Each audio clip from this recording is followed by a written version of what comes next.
할렐루야. 오늘 주일 예배 오신 여러분들을 진심으로 환영합니다. 우리 인생 가운데 단 한 번밖에 없을 2021년 4월 11월 주일 예배를 통해 살아계시고 역사하시는 하나님을 체험하는 시간 되길 소원합니다. 우리 옆에 계신 분들께 한번 이렇게 인사해 보셨으면 좋겠습니다. 주님만을 바라봅시다. 주님만을 바라봅시다.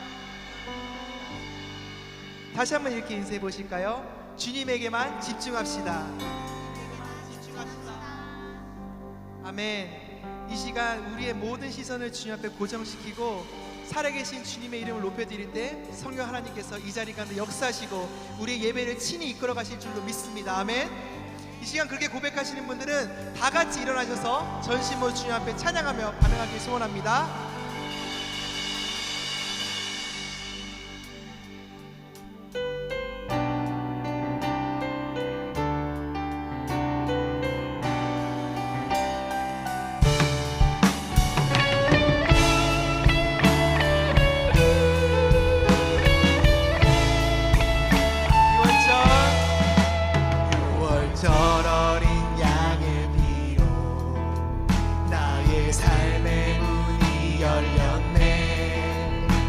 어둠의 권세는 힘이 없네. 주 보혈의 능력으로 원수가 날 정죄할 때에도 난 의롭게 설 수 있네. 난 더 이상 정죄함 없네. 난 주 보혈 아래 있네. 난 주 보혈 아래 있네.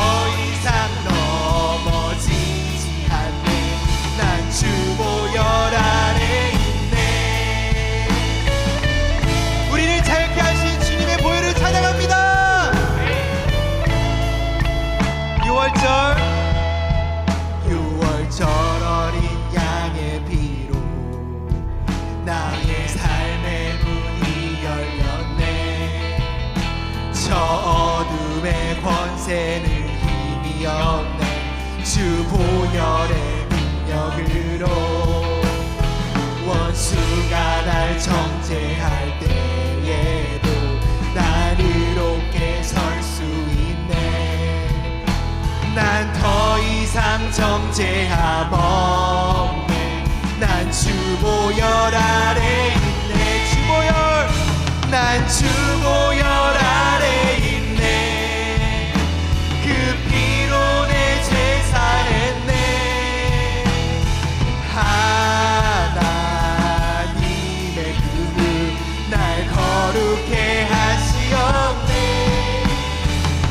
주 보혈 아래 있네. 나 원수의 어떠한 공격에도 더 이상 넘어지지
박수 치시면서 나아갈까요?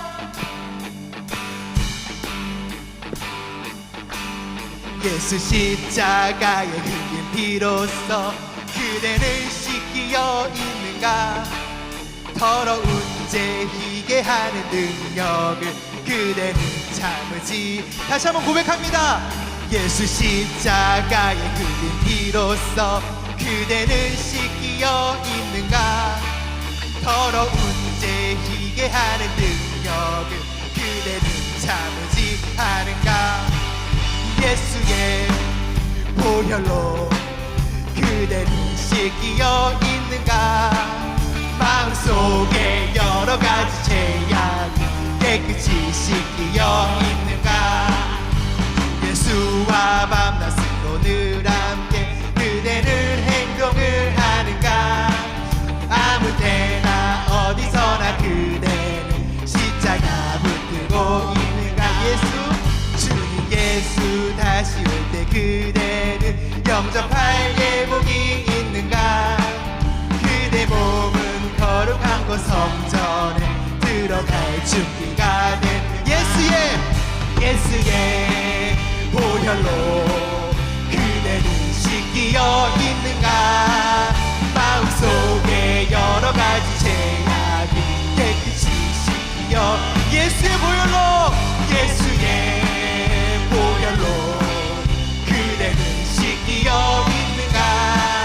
마음속에 여러 가지 죄악이 깨끗이 씻기어. 4절로 고백합니다.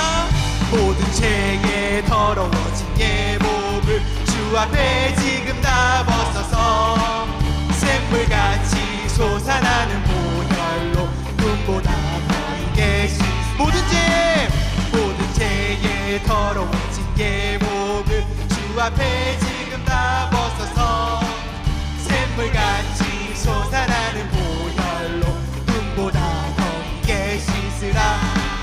예수의 보혈로 그대는 씻기어 있는가. 마음속에 여러 가지 죄악이 깨끗이 씻기어. 믿음으로 선포합니다. 예수의 보혈로 그대는 씻기어 있는가. 마음속에 여러 가지 죄악이 깨끗이 씻기어 있는가.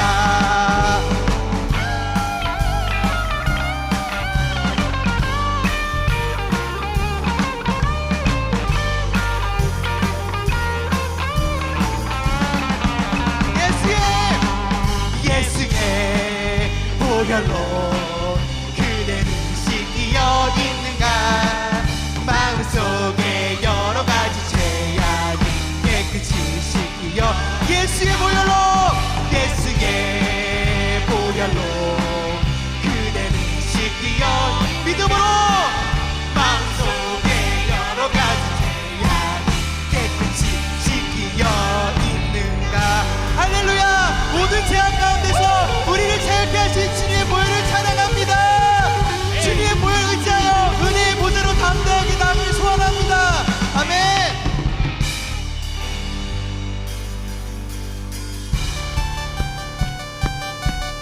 주님의 그 사랑은 우리가 생각하는 그 사랑과는 차원이 다릅니다. 아멘. 주님의 그 사랑을 찬양하며 원, 투, 쓰리, 포.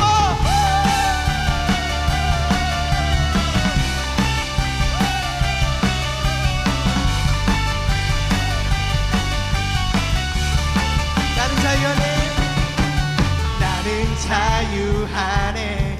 춤추며 나는 자유하네. 주의 사랑이 나를 자유케 하네. 나는 찬양하네. 춤추며 나는 찬양하네. 주의 사랑이 나를 찬양케 하네. 예수 나의 모든 것 그 영광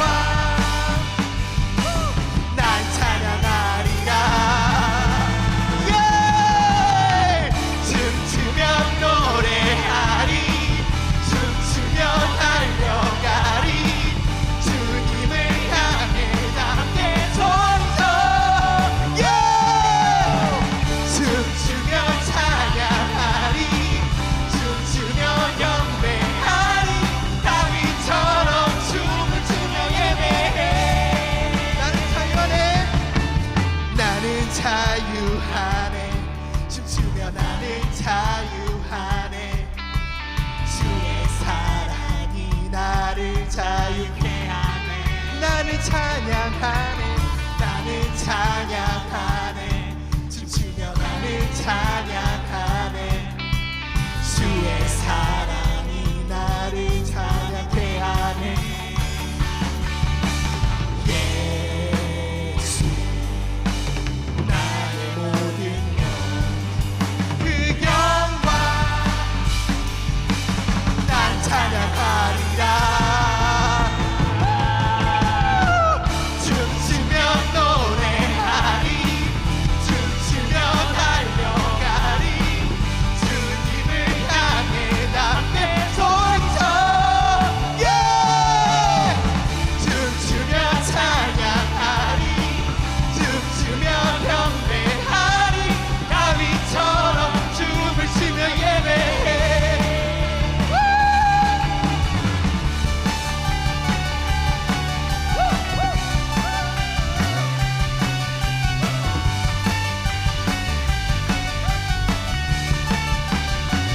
예수 예수 나 이것이 우리의 고백입니다 아멘.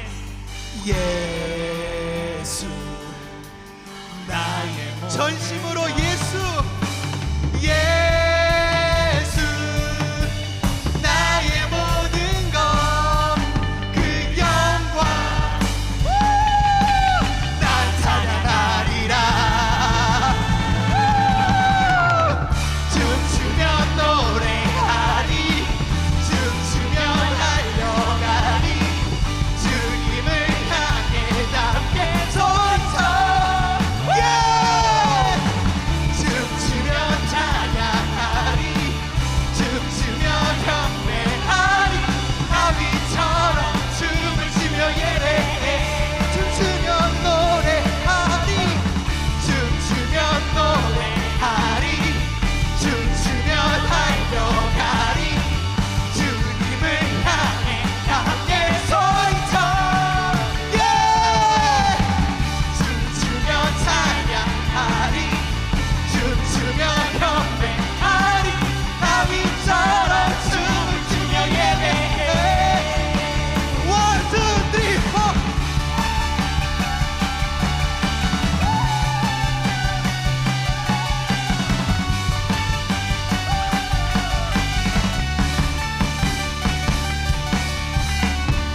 할렐루야! 주님의 그 크신 사랑이 우리를 자유케 하셨습니다. 그 크신 사랑을 우리 예배를 통해 높여드리기 원합니다. 아멘. 아멘.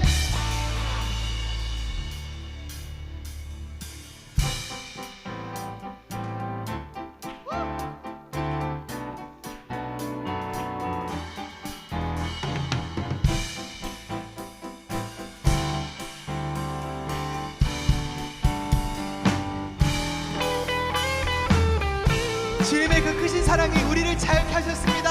아멘. 우리를 모든 죄악과 사망 가운데서 해방시키신 주님의 크신 사랑을 찬양하며 나가기 원합니다.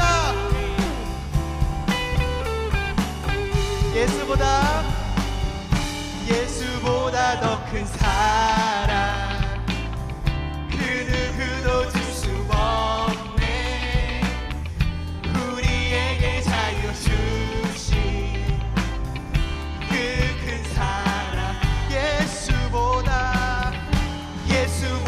더 큰 사랑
수 없네. 우리에게 자유 주신 그 큰 사랑, 예수보다 더 큰 사랑, 그 누구도 줄 수 없네.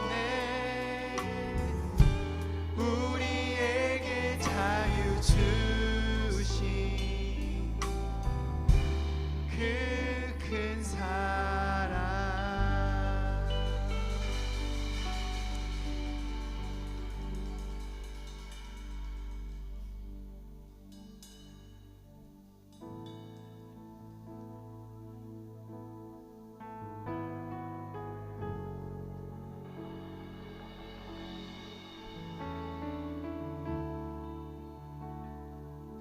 이 시간 주님의 크신 사랑을 함께 찬양하며 나아가기 원합니다. 예수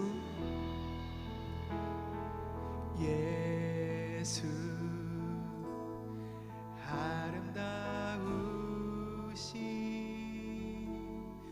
위대하신 주님, 부활의 주, 어린 양 거룩과 공의, 새벽별 같은 나의 구주, 모든 하늘 찬양해,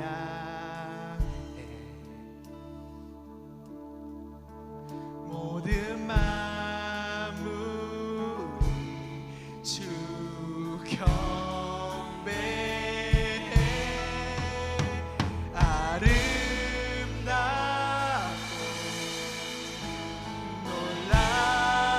놀라우신 모든 이름보다 높은 이름, 아름답고 놀라우신 주의 이름, 높으신 그 이름 예수.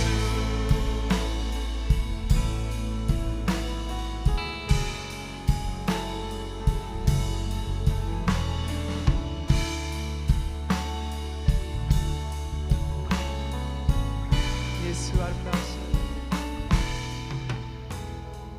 예수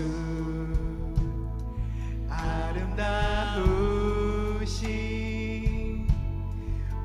위대하신 주님, 부활의 주, 어린 양 거룩과 공의, 새벽별 같은 나의 구주, 모든 하늘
예수의 고백입니다. 아름답고 놀라우신 모든 이름보다 높은 이름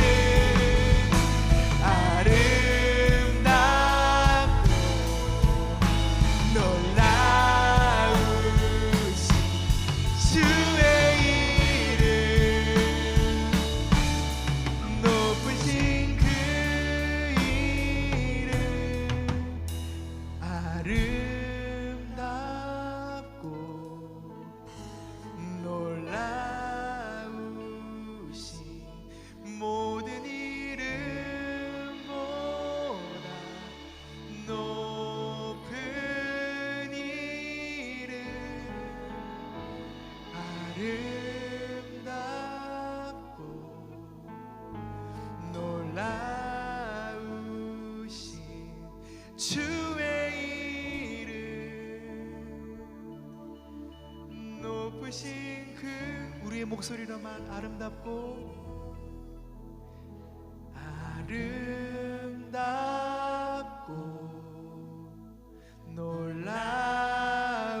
놀라우신 모든 이름보다 높은 이름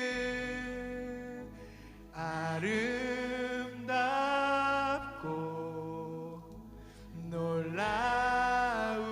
놀라우신 주의 이름 높으신 그 이름 예수. 이 시간 주님 앞에 기도하며 나아갔으면 좋겠습니다. 우리와 영원히 함께 하시고 싶어서 이 땅 가운데 예수 그리스도를 보내주셨고 그 예수 그리스도의 이름을 믿는 자들에게는 영원한 생명을 주시기에 멈추지 않으시고 기쁨으로 허락하시는 분인 줄 믿습니다. 아멘. 우리에게 영생을 허락하시려고 이 땅 가운데 오신 주님, 그 예수 그리스도만이 우리의 예배의 주체가 될 수 있도록 도와주시옵소서. 매주마다 드려지는 오버플로잉 교회 예배가 주님 앞에 상달되는 예배가 될 수 있도록 주 앞에 간구하며 나갑니다. 기도합니다.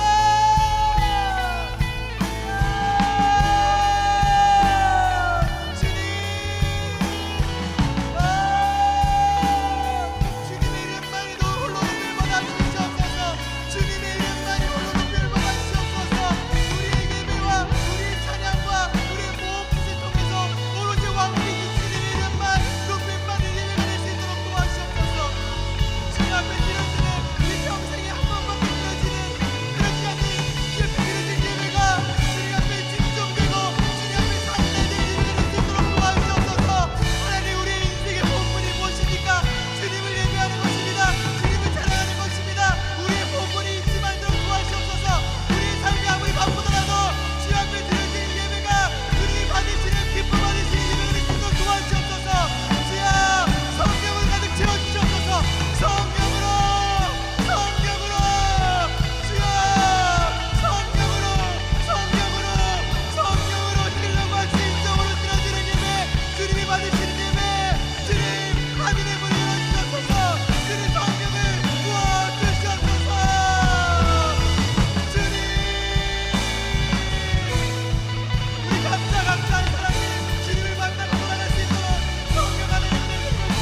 시간 다 같이 주님 앞에 준비하신 예물 드릴 시간 갖도록 하겠습니다.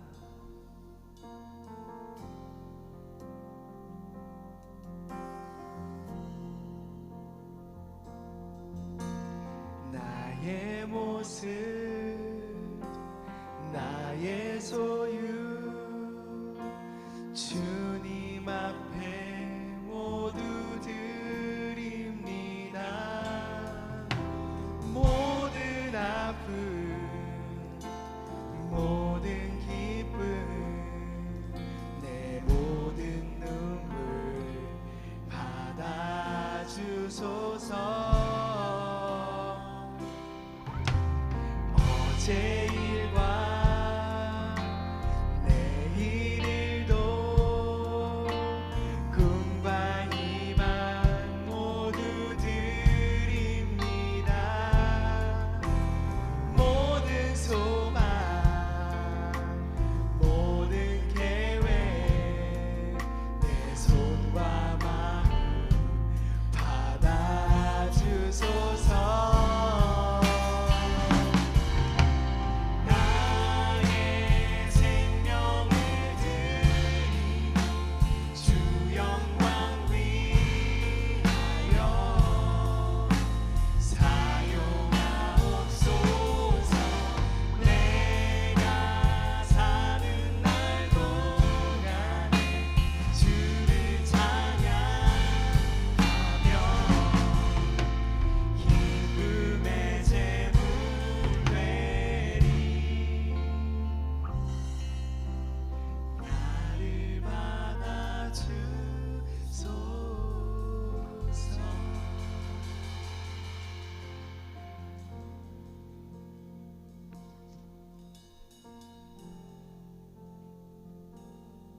드려진 헌금과 예물을 위해서, 예배를 위해서 또 기도하겠습니다. 죽음 가운데 부활하셔서 우리에게 생명을 주시고 승리하는 기쁨을 날마다 누리게 하신 주님께 감사와 찬양과 영광을 올려드립니다. 연약하고 부족한 우리에게 특별히 이 예배의 자리를 허락하셔서 구원의 감격과 기쁨을 회복하게 하심도 감사를 드립니다. 한 주간 알고 지은 죄, 모르고 지은 죄 모두 이 자리에서 주님의 보혈로 깨끗하게 용서받는 시간 되게 하여 주셔서 우리의 모든 죄를 담당하신 어린 양께 감사와 찬양 드리는 시간 되게 하여 주시옵소서. 귀한 예물을 드리는 주님의 백성들의 귀한 손길을 주님 축복하여 주시고 그들의 손으로 일궈낸 모든 소산이 하나님 나라를 확장하는 귀한 도구가 되게 하여 주셔서 먼저 그 나라와 그의 의를 구한 자들에게 이 모든 것을 더하시는 축복을 누리는 우리 모든 성도들 삶이 되게 하여 주시옵소서. 함께 하실 줄 믿사오며 이 모든 말씀 우리 주 예수 그리스도 이름 받들어 기도드리옵나이다. 아멘.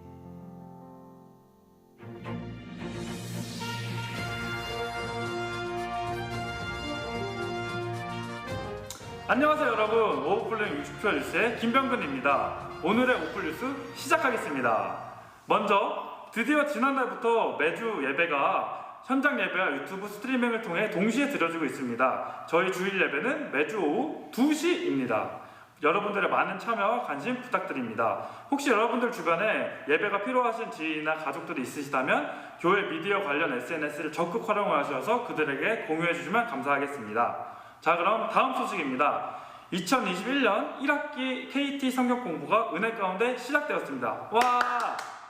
자, 혹시 여러분들 중에서 아직 참여하고 싶은 분이 계시다면 전혀 늦지 않았으니 반장 지민웅 형제님께 연락드리면 되겠습니다. 자, 그럼 세 번째 소식입니다. 2021년 올 한 해 여러분들의 기도 제목을 받고 있습니다. 교회 오피스나 홈페이지에서 기도 제목 카드를 다운받아서 작성해 주셔서 제출해 주시면 그것들을 위해서 저희가 함께 기도하도록 하겠습니다. 자, 그럼 네 번째 소식입니다. 예배 후에 소그룹 모임이 진행되고 있습니다. 소그룹 모임은 각톡 리더들의 인도에 따라 자율적인 방법으로 진행됩니다. 혹시 아직 톡 모임에 속하지 않은 분들이 계시다면 반드시 김충만 목사님께 문의해 주시면 여러분들과 함께 또 저희가 톡 모임을 진행하도록 하겠습니다. 자, 그러면 다섯 번째 소식입니다. 저희 TOC 키즈 영유아부 예배도 마찬가지로 매주 교회 유튜브 채널을 통해 드려지고 있습니다. 여러분들의 많은 참여와 관심을 부탁드리겠습니다. 자, 그럼 마지막으로 교우 소식입니다. 강재훈 형제와 장주리 전도사님께서 현재 한국 방문 중에 있습니다. 그들의 오가는 발걸음과 그곳에서의 시간들을 위해서 여러분들이 함께 기도해 주세요. 자, 아쉽지만 오늘의 오플뉴스는 여기까지입니다. 다음에 더 기쁜 소식들과 함께 찾아뵐 것을 여러분들과 약속드리며 그럼 안녕!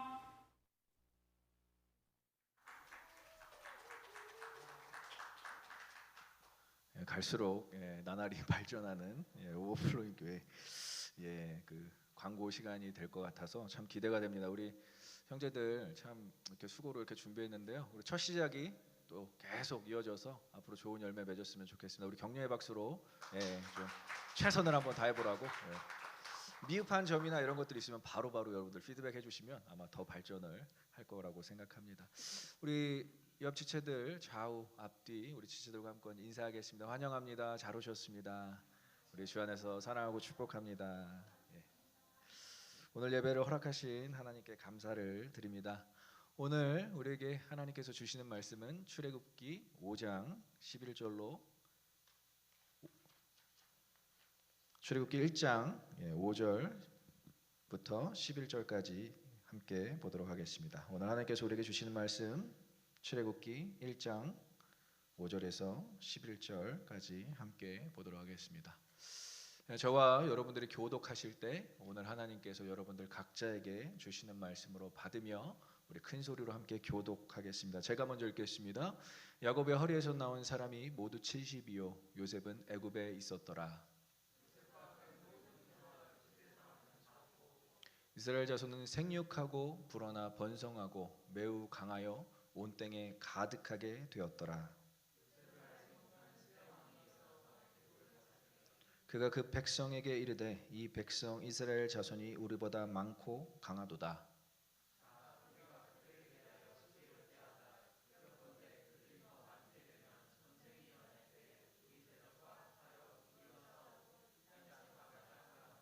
함께 읽겠습니다. 가독들을 그들 위에 세우고 그들에게 무거운 짐을 지워 괴롭게 하여 그들에게 바로를 위하여 국고성 비돔과 람셋을 건축하게 하니라.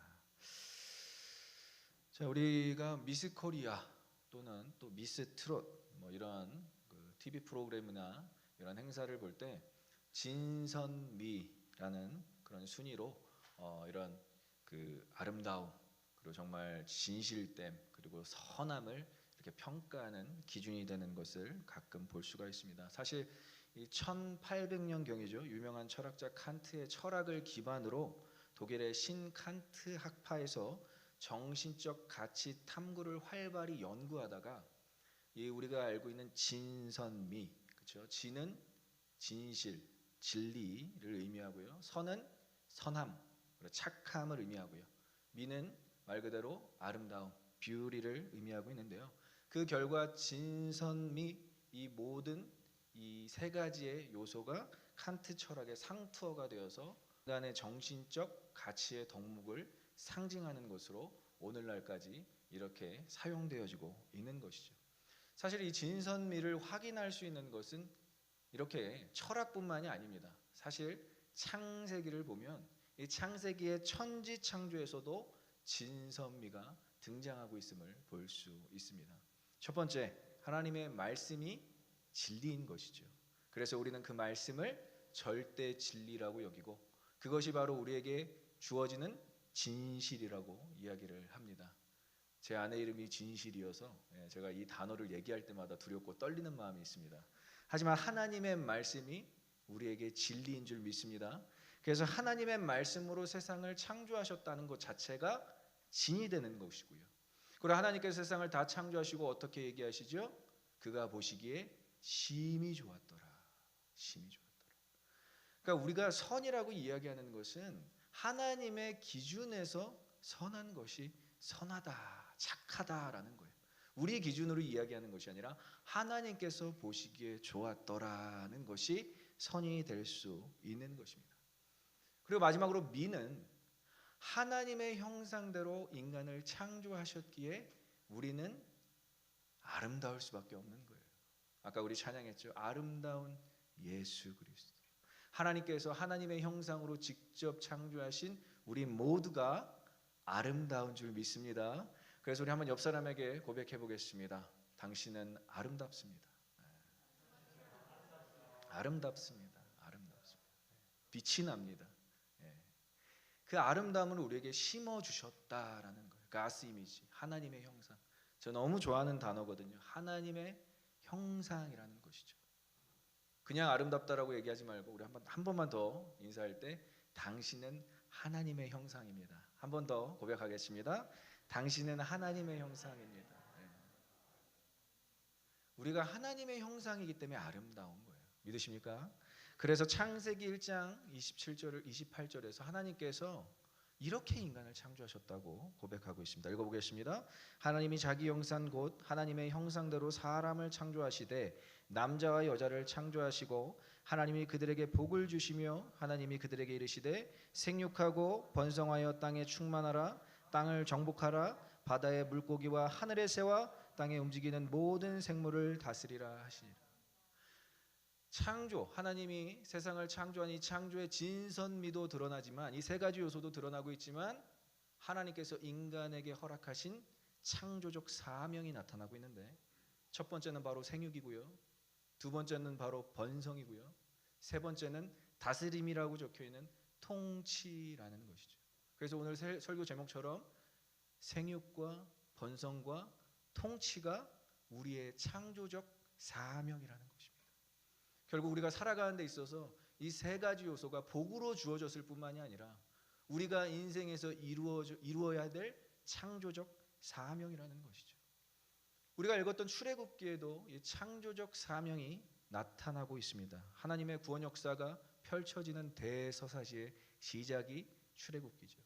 그 구원의 역사를 다루기에 앞서서 이스라엘 백성들의 생육과 번성을 먼저 소개해주고 있어요. 7절에 보면 이렇게 얘기합니다.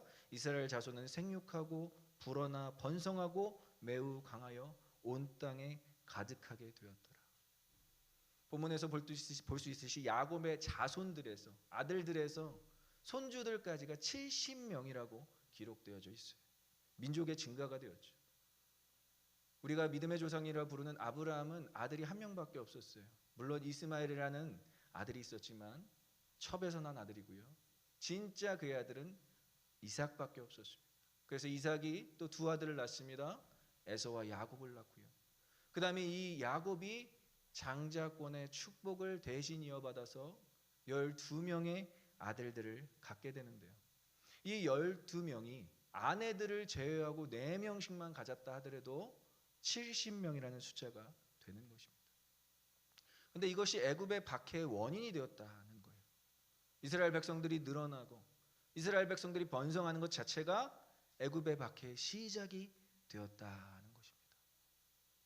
왕성한 생육과 번성으로 인해서 애굽이라는 나라가 이제는 함께 사는 고센 지역이라는 그 지역에서 살고 있는 이스라엘 백성들을 억압하는 억압 정책을 펼치기 시작합니다.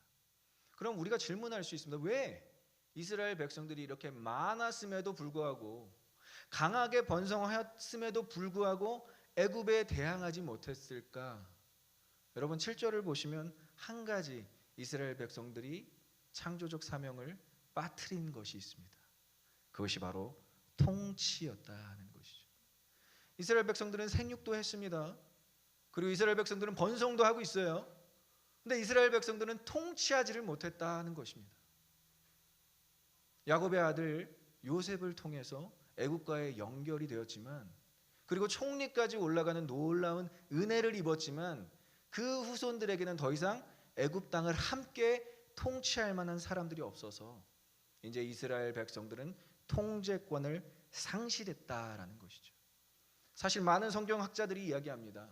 분명히 이스라엘 백성들은 애굽과 함께 살면서 그들의 문화와 관습과 종교까지도 애굽의 통제를 받기를 원했다는 것이죠.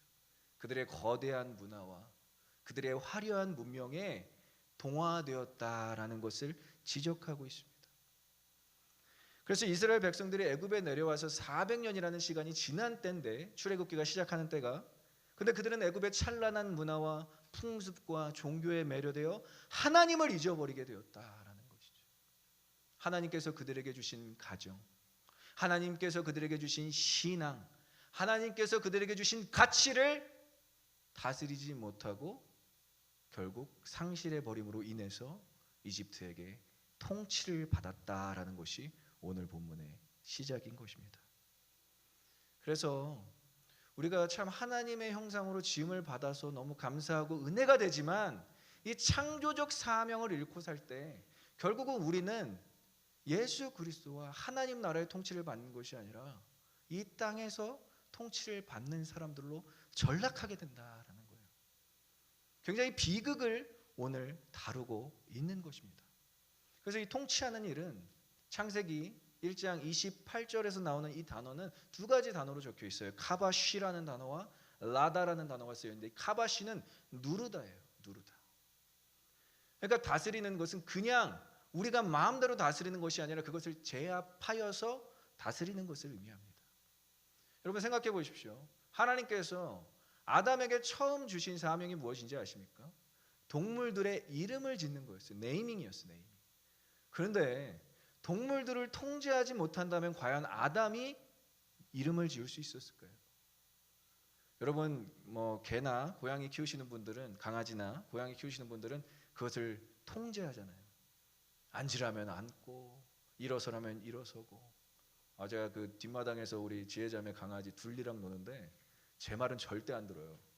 멀리서 성지 형제가 야 일로 와 그러니까 바로 달려가더라고요. 아빠야 하니까 바로 달려가요. 제가 흉내 내봤어요. 아빠야 그러니까 그냥 지나가더라고요. 통제가 안 돼요. 이 카다시라는 것은 그렇게 통제하다라는 의미를 담고 있어요.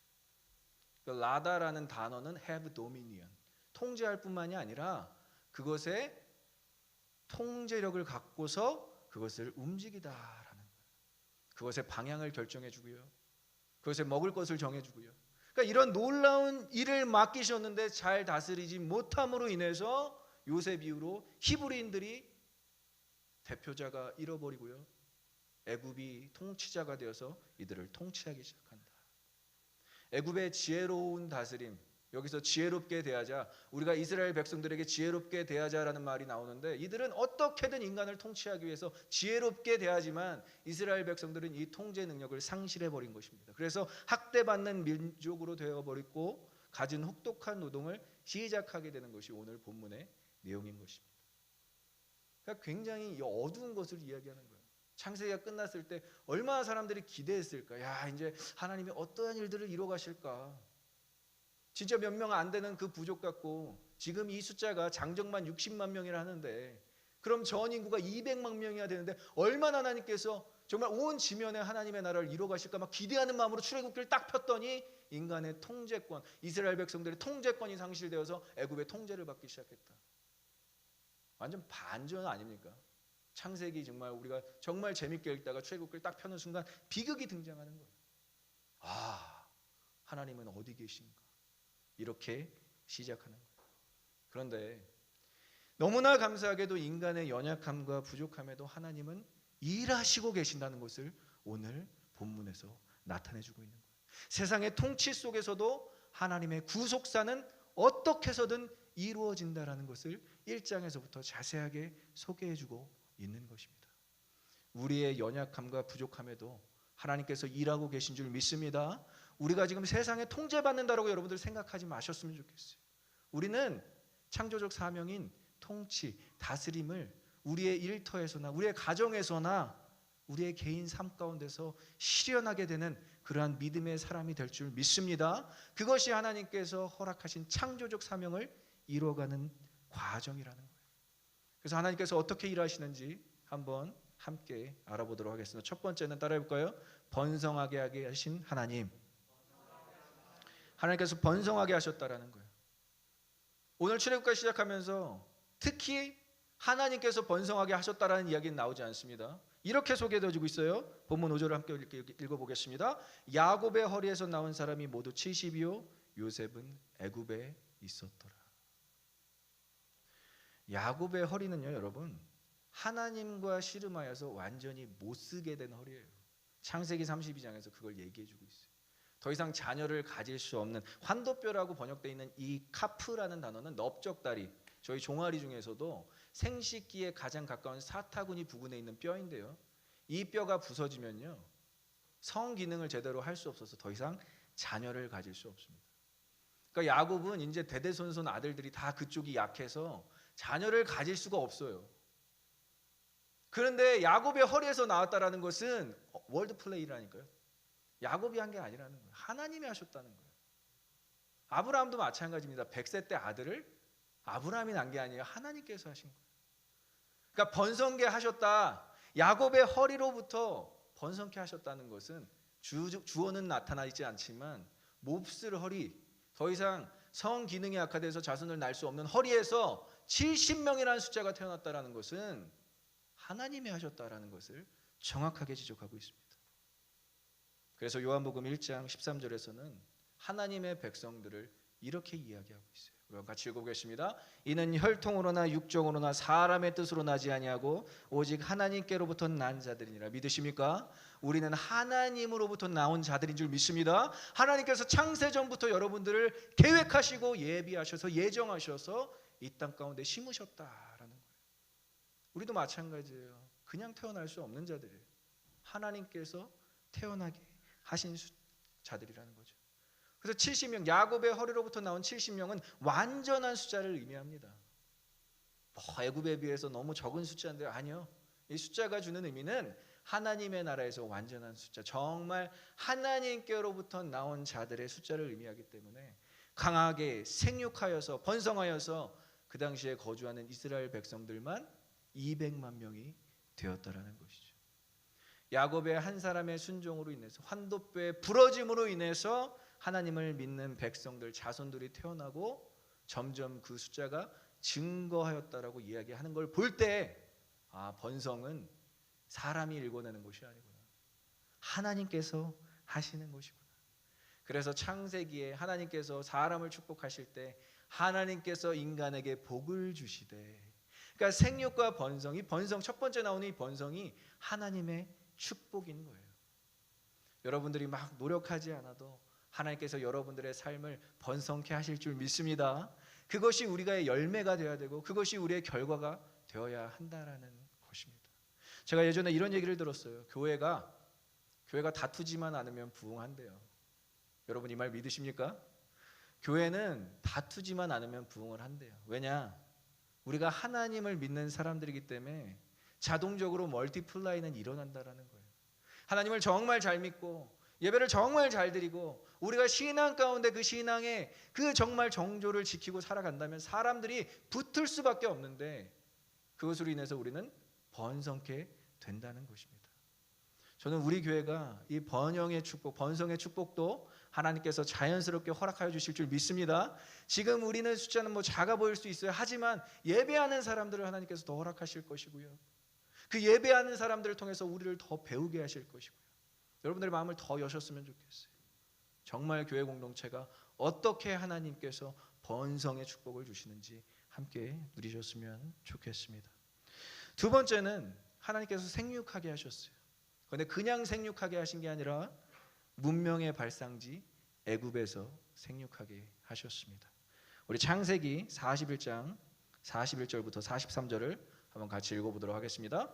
바로가 또 요셉에게 이르되 내가 너를 애굽의 온 총리가 되게 하노라 하고 자기의 인장 반지를 빼어 요셉의 손에 끼우고 그에게 세마포 옷을 입히고 금사슬을 목에 걸고 자기에게 있는 버금술에 그를 태우매 무리가 그의 앞에 소리지기를 엎드리라 하더라. 바로가 그에게 애굽 전국을 총리로 다스리게 하였더라. 아멘. 바로가 이방 땅의 왕이 정말 보잘것없는 가나안 땅의 한 사람, 한 소년을 총리로 만드는 장면입니다. 이거 자세하게 적혀 있잖아요. 금반지를 주고 세마포를 입히고 금목걸이를 채워주고 자기의 권한을 다 주었다라는 거예요. 나랑 같은 선상의 일을 감당하게끔 하나님께서 요셉을 총리로, 바로 다음이 아니에요, 바로와 같은 선상으로 세우셨다라는 것입니다. 그래서 애굽의 총리로 요셉을 세우신 하나님의 섭리를 우리는 발견할 수 있어요. 창세기 끝자락에서 와, 하나님께서 도대체 얼마나 큰 일을 이루시려고 이렇게 요셉을 애굽의 총리로 세우시는가. 근데 여러분들이 잘 아셔야 되는 것은 이스라엘 백성과 애굽 사람들이 연결된 이유가 있습니다. 그것을 찾아내셔야 돼요. 우리가 출애굽기를 볼 때 이제 구속사적 관점에서 봐야 되는데 어떠한 일이 일어나죠? 하나님께서 직접 이들을 구원하시는 일이 일어납니다. 그런데 그 이전에 심판이 주어지는 거예요. 왜냐? 애굽 땅은 타락했기 때문에 하나님 보시기에 심히 악을 저지르는 땅이 되었기 때문입니다. 그래서 제가 예전에 설교 때도 이렇게 말씀드렸을 거예요. 한번 따라해 볼까요? 구원과 심판은 함께 병행되어진다. 노아의 홍수도 그렇고요, 소돔과 고모라도 그렇고요, 마지막 때의 징조도 동일합니다. 우리 구원받는 백성들은 구원받을지 몰라도 이 땅에는 심판이 임한다라는 거예요. 그러니까 심판과 구원은 함께 일어나는데, 하나님은 이스라엘 백성들을 구원하고자 하는 목적이 있었지만 애굽을 세상을 심판하시려고 하는 목적도 있었기에 이스라엘 백성과 애굽을 연결하신 거예요. 요셉으로부터. 이집트 문명의 발상지, 화려한 건축물, 화려한 금은상으로 된 동상들. 근데 이들의 다 원천이 무엇인지 아십니까? 각종 자연들과 각종 생물들, 피조물들이었다라는 거예요. 이 피조물들을 다스리지 않고 이 피조물들을 우상화하여서 자신들의 피조물이 자신들을 다스리게 허락한 땅이 이집트였다라는 거예요. 통치를 넘겨주었다라는 거예요. 통치를 상실한 수준이 아니라 통치를 누구에게 넘겨줬다고요? 우상에게 넘겨줬다라는 거예요. 톰 라이트 신학자는 이것을 정확하게 지적하고 있습니다. 우리가 잃어버린 건 통치뿐만이 아니라 피조물을 우리에게 다스리도록 허락했다. 그것이 죄예요. 우상숭배가 여러분 다른 게 아니에요. 내가 SNS에 통치를 받고 있으면 그게 우상숭배고요. 내가 TV 프로그램의 지배를 받고 있으면 그게 우상숭배고요. 내가 자그마한 습관으로 인해서 우상숭배를 받고 있으면 그것이 바로 우상숭배인 거예요. 우상화하여서 나를 지배하게 하는 것이 우상화. 통제를 상실했을 뿐만이 아니라 우리의 죄를 합리화시킬 수 있는 우상을 만드는 것. 현대사회의 문제점이 무엇인지 아십니까?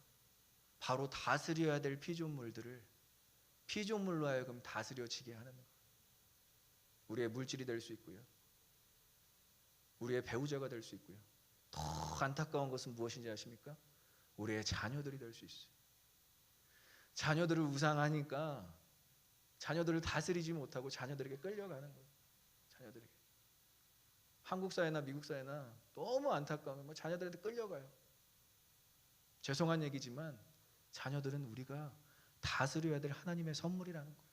이들에게 신앙교육을 시키고 하나님의 말씀을 심어주고, 근데 이것을 죄다 우상화 시켜버려서 우리를 다스리게 허락하였다라는 것이죠.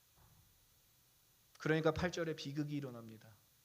요셉을 알지 못하는 새 왕이 일어나 애굽을 다스리더니 통제권을 상실하고요, 이집트가 하는 죄를 그냥 묵인하고 있고요, 그냥 방관하고 있다 보니까 이제 요셉을 알지 못한, 요셉을 무시해버리는 투트모스 1세로 추정되는 왕이 일어나서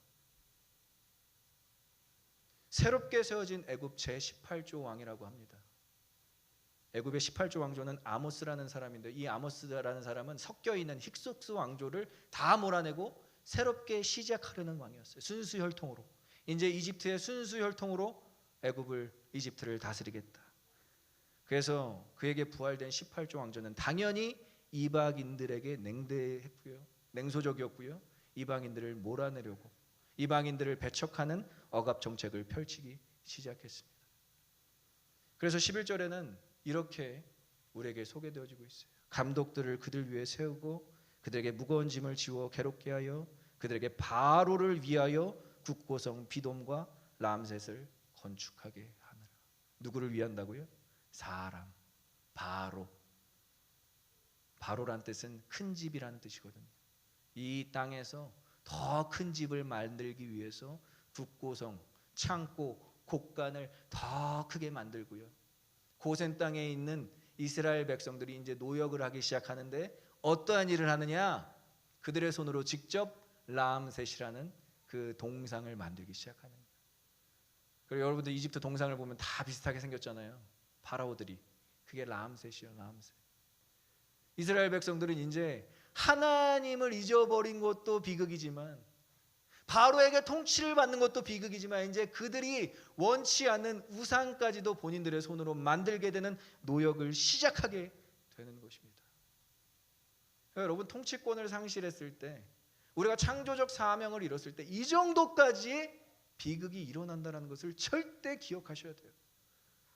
이 정도면 괜찮겠지. 이 정도 시간 보내는 거 아니요. 여러분들에게 주어진 물질과 여러분들에게 주어진 취미생활과 여러분들에게 주어진 가정과 여러 가지 모든 것들 다스려야 될 그 마땅한 것들의 통제권을 잃어버리면 사단은 이렇게까지 우리를 노예로 만들어버린다라는 거예요. 피조물이 주인이 되어서 다스려지는 삶이 아니라 하나님의 형상을 지닌 인간이 다시 피조물을 다스려서 하나님께 칭찬받으시는 저와 여러분들이 되시길 간절히 소망하고 축복합니다. 그래서 애굽에서 비돔과 라암셋을 노역으로 만드는 일을 시작하는 자들은 이제 하나님을 찾기 시작하는 거예요. 여기서부터 구원 역사가 시작되는 것입니다.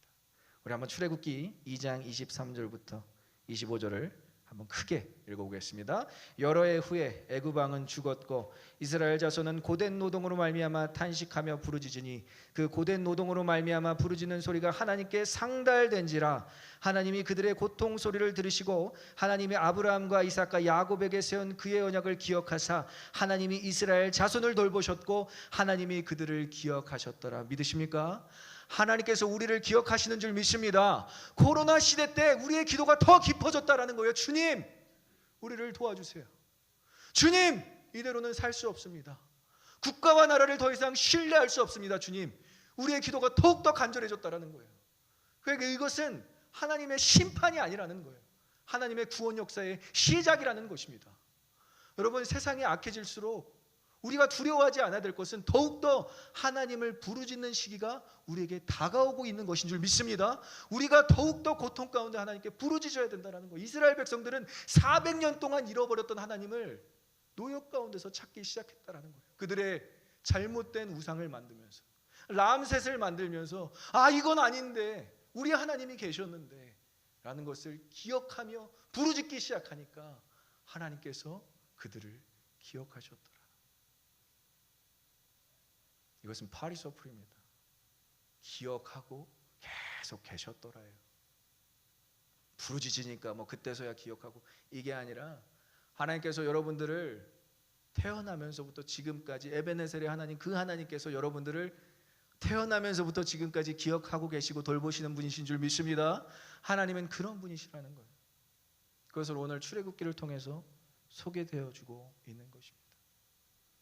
그래서 우리가 기대할 수 있는 것은 새로운 땅에서 통치하실 하나님을 기대할 수 있는 거예요. 우리 한번 따라해 볼까요? 새로운 땅에서 통치하실 하나님. 여러분들의 삶을 통치하실 하나님을 기대하시는 저와 여러분들의 시길 간절히 소망하고 축복합니다. 이제 고센 땅이라는 지역에서 열심히 국고성과 라암셋을 짓다가 하나님께서 그 민족을 번성하게 하시고 생육하게 하시고 성장시키신 다음에 다시 출애굽시키는 거예요.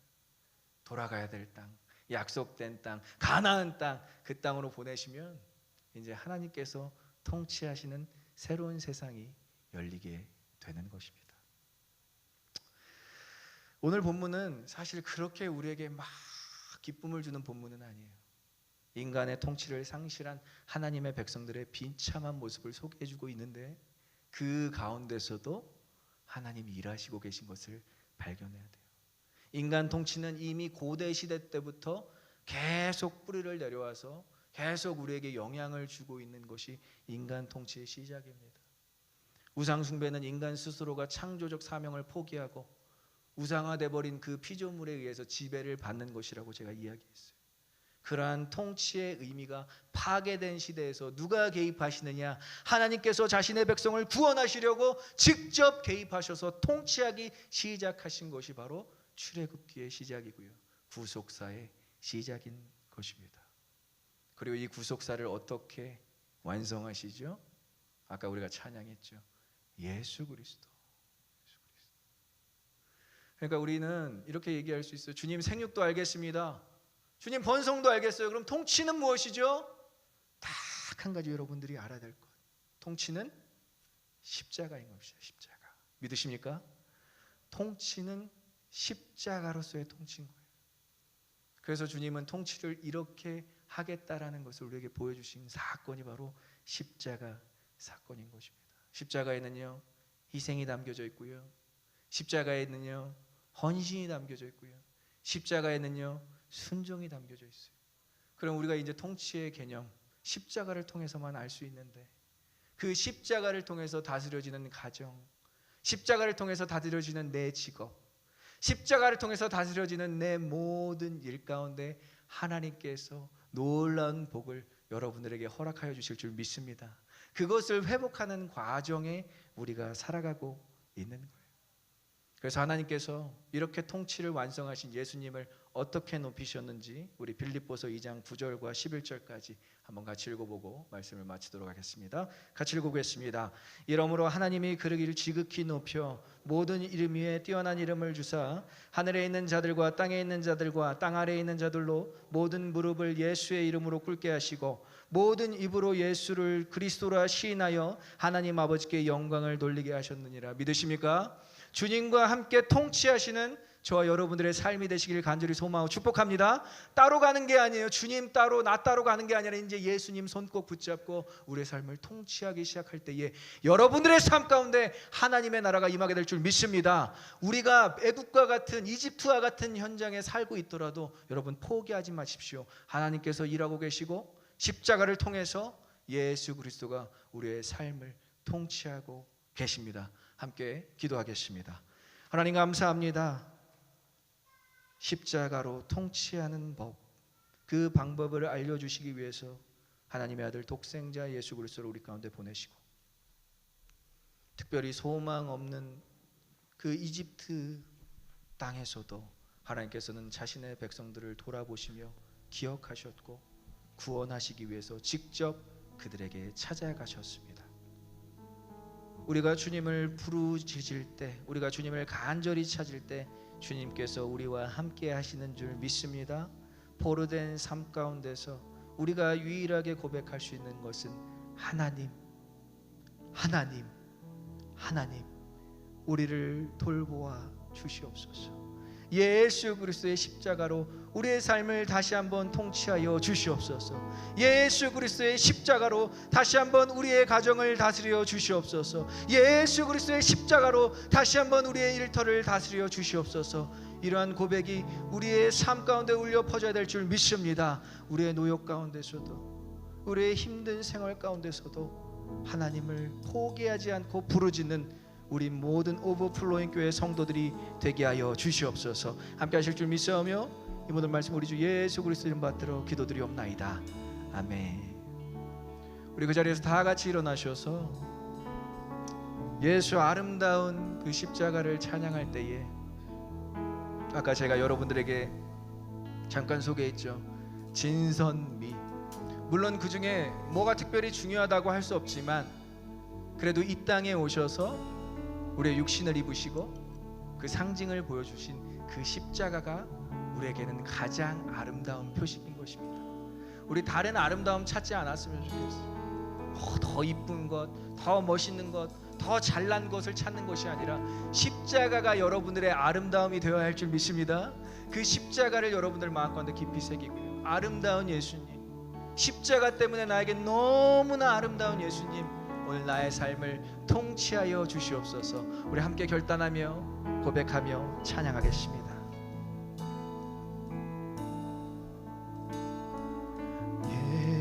예수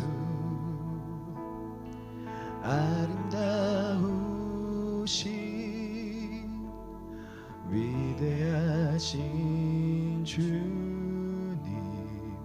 부활의 주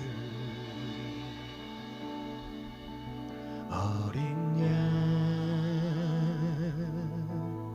거룩과 공의 새벽별 같은 나의 구주 모든 하늘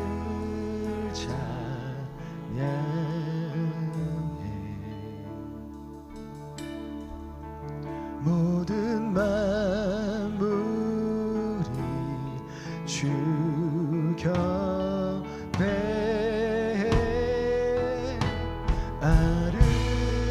아름답고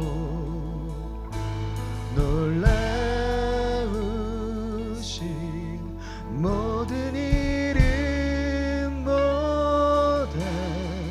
높은 이름 아름답고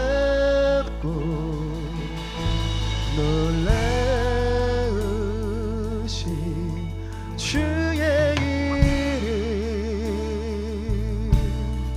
높으신 그 이름 예수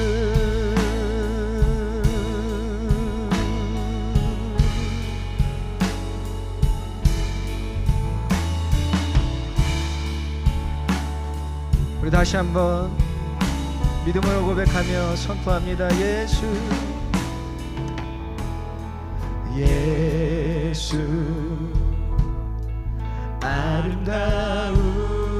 아름다우신 위대하신 주님 부활의 주 어린 양 거룩과 공의 어린 양 거룩과 공의 새벽별 같은 나의 주님 같은 나의 구 우리 모든 만물에게 선포하며 고백합니다.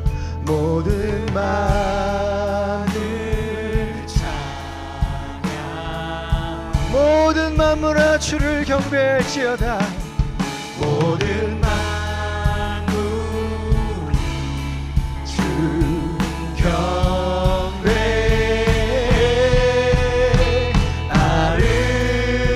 아름답고 놀라운 모든 이름보다 높은 주님 이름보다 높은 이름 아름답고 놀라운 주의 이름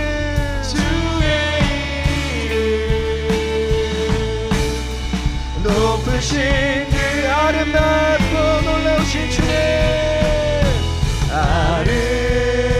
아름답고 놀라운 모든 이름보다 높은 주님 이름보다 높은 이름 아름답고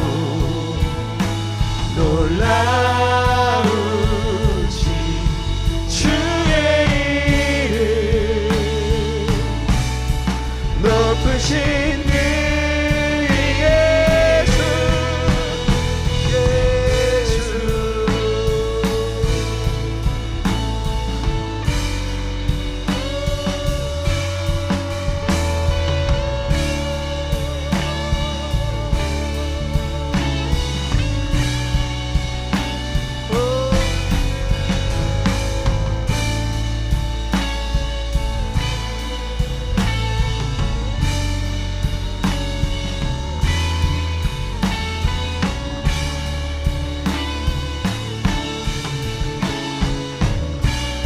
영원히 주님 찬양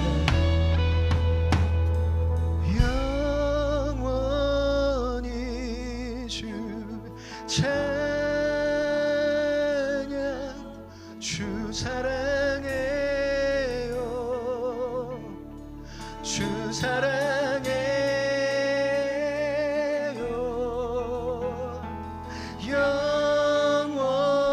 영원히 주 찬양 주 사랑해요 주 사랑해 영원히 찬양합니다 영원히 주 찬양 주 사랑해요 주 사랑해요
주님께서 창조 때부터 허락하신 생육하고 번성하고 통치하는 복을 우리의 삶 가운데서 누리게 하여 주시옵소서.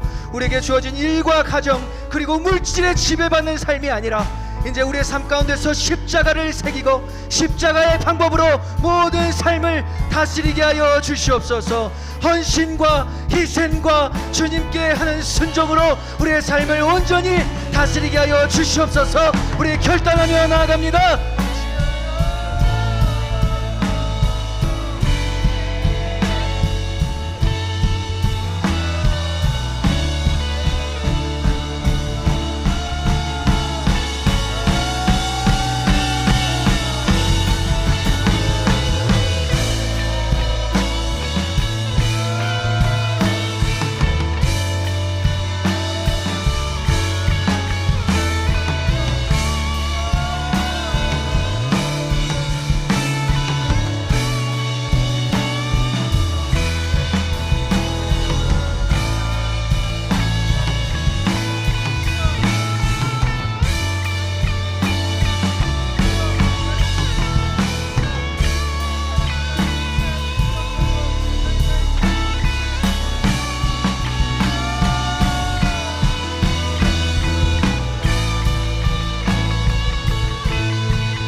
살면서 하나님께서 우리에게 허락하신 창조적 사명, 생육하고 번성하고 통치하는 일을 우리가 잊어버렸음을 고백합니다.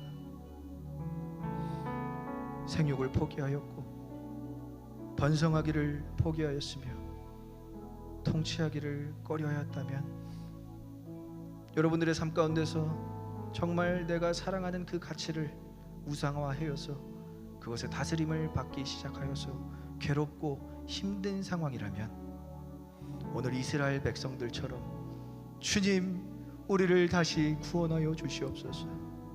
우리를 다시 기억하여 주시옵소서. 우리에게 다시 은혜를 부어 주시옵소서. 부르짖기를 간절히 소망합니다. 그렇게 부르짖을 때 하나님께서는 그들을 기억하셨더라. 하나님께서 여러분들을 기억하시고 다시 여러분들의 삶의 자리에서 구원을 허락하실 줄 믿습니다. 여러분들에게 다시 창조적 사명을 회복하실 줄 믿습니다. 다시 그 십자가의 사랑으로 여러분들의 삶을 회복하고 치유하실 줄 믿습니다. 우리 주님께 부르짖으며 나아갈 때에 주님 우리를 구원하여 주시옵소서. 주님 우리를 은혜 가운데 거하게 하여 주시옵소서. 주님 우리에게 다시 창조적 사명을 이루게 하여 주시옵소서. 우리 주여 한번 크게 부르짖고 기도하며 나아갑니다.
하나님께서 우리를 하나님의 형상으로 창조하시고 생육하고 번성하고 땅에 충만하라 모든 만물을 다스리라고 하셨는데 우리가 그렇게 살지 못했습니다, 주님.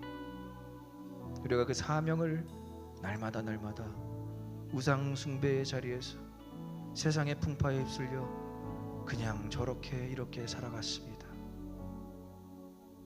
그렇지만 주님께서는 출애굽 백성들을 잊어버리지 않으셨듯이 우리를 잊어버리지 아니하시고 기억하시고 다시 그 십자가의 사랑으로 일어나길 원하시며 오늘 찾아오시는 분이신 줄 믿습니다.